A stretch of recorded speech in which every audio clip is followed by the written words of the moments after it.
विज्ञान का सूत्र है, फिजिक्स पूरा आप लोग पढ़ा जा चुका थ्योरी। अब बिना थ्योरी के आप सूत्र नहीं हल कर सकते और बिना सूत्र के आप थ्योरी नहीं हल कर सकते, तो इसलिए दोनों का इंपॉर्टेंट है जानना। और इसमें सिर्फ उतने ही सूत्र लिखेंगे जो एग्जामिनेशन में आपके आते हैं। चैप्टर वाइज लिखा गया है, जैसे गति का हो गया आपका, फिर बल का हो गया आपका, फिर उसके बाद क्या बोलते हैं कि कार्य का हो गया आपका, फिर उसके बाद आवर्त काल का संबंध आपका हो गया, उसके बाद दाब का हो गया, फिर उसके बाद एनर्जी का हो गया, उष्मा का हो गया, फिर आपका धारा का चैप्टर जो था उसके साथ जो महत्वपूर्ण पॉइंट्स आपके हैं वही इसमें लिखा गया है। और थ्योरी आप लोग पढ़ने के बाद यदि आप इसको पढ़ेंगे तो समझ में भी आएगा और एग्जाम के सवाल भी आपके सॉल्व हो जाएंगे।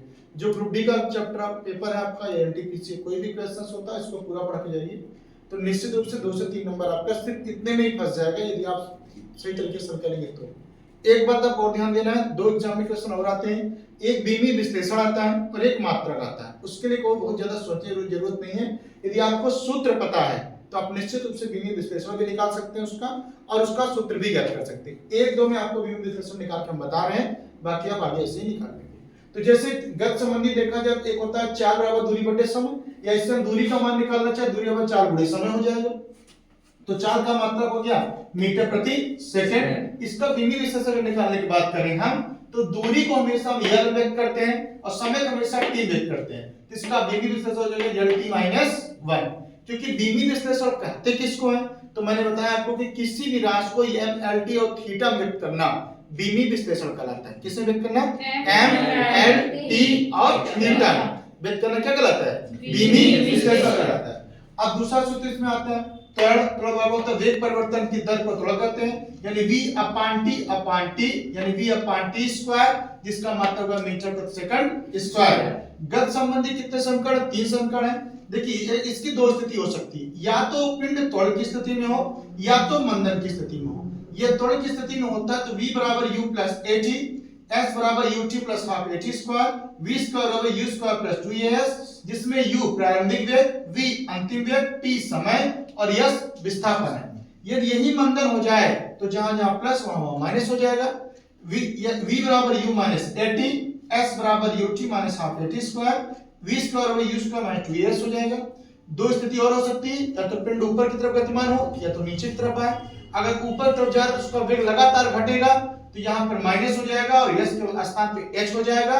और यदि ये लगातार ऊपर से नीचे की तरफ आए तो a के स्थान पर g हो जाएगा और h के स्थान पे s हो जाएगा, s के स्थान पे h हो जाएगा और सारे प्लस में हो जाएंगे।